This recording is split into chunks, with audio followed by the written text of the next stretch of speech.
UPSC CSC को जानने से पहले हम लोग थोड़ा यूपीएससी के बारे में जान लेते हैं। यूपीएससी क्या है?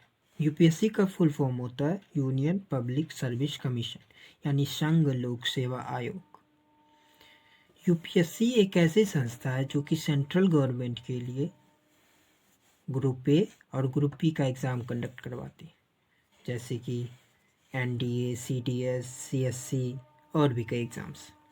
आज का हमारा टॉपिक है सीएससी, सिविल सर्विसेज एग्जामिनेशन।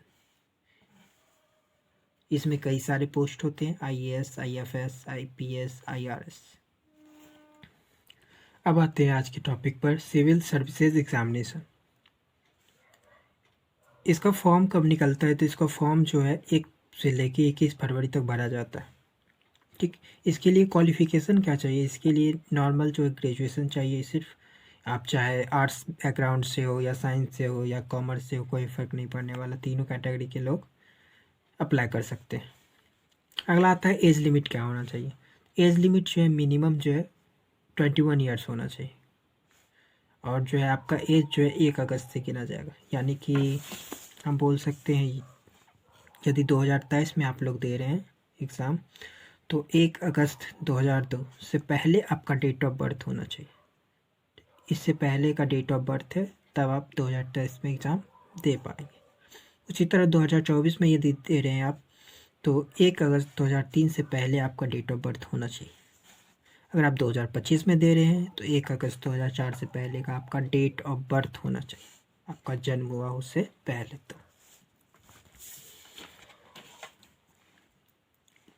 अब आते हैं कितने अटैम्प्ट दे सकते हैं। तो जनरल वाले जो है 6 अटैम्प्ट दे सकते हैं अप टू 32 ईयर्स, यानी कि जनरल कैटेगरी के जो लोग हैं वो 18 साल से 32 साल के एज में 6 अटैम्प्ट टोटल दे सकते हैं। ओबीसी वाले जो है टोटल 9 अटैम्प्ट दे सकते हैं, यानी कि 21 ईयर्स से लेके 35 ईयर्स तक, अप टू 35 ईयर्स।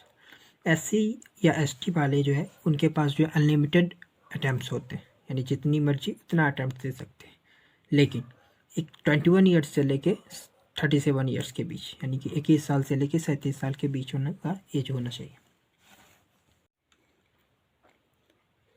अब बात आती है कि अटैम्प्ट जोड़ा कैसे जाता है। प्रीलिम्स का एग्ज़ाम देने पर ही अटैम्प्ट जोड़ा जाता है, यानी सिर्फ फॉर्म भर देने से आपका अटैम्प्ट काउंट नहीं किया जाएगा।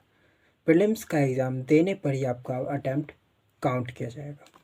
एग्ज़ाम पैटर्न की बात करें तो इसके 3 स्टेजेज होते हैं, पहला प्रीलिम्स, दूसरा मेंस और तीसरा इंटरव्यू। इसका पूरा सिलेबस मैं आपको दूसरे वीडियो में बताऊंगा। अब प्रीलिम्स की बात करें तो प्रीलिम्स के 2 पेपर होते हैं, पहला जीएस का पेपर होता है, दूसरा सीसेट का पेपर होता है। ये दोनों ही पेपर ऑब्जेक्टिव टाइप के होते हैं। जीएस के लिए हमें 2 घंटे का समय दिया जाता है, टोटल क्वेश्चन 100 होते हैं और मार्क्स जो होते हैं वो 200 मार्क्स का होता है। सीसेट की बात करें तो सीसेट में भी हमें 2 घंटे का समय दिया जाता है। क्वेश्चन जो इसमें होते हैं टोटल 80 क्वेश्चन पूछे जाते हैं और मार्क्स जो होते हैं वो 200 मार्क्स का होता है।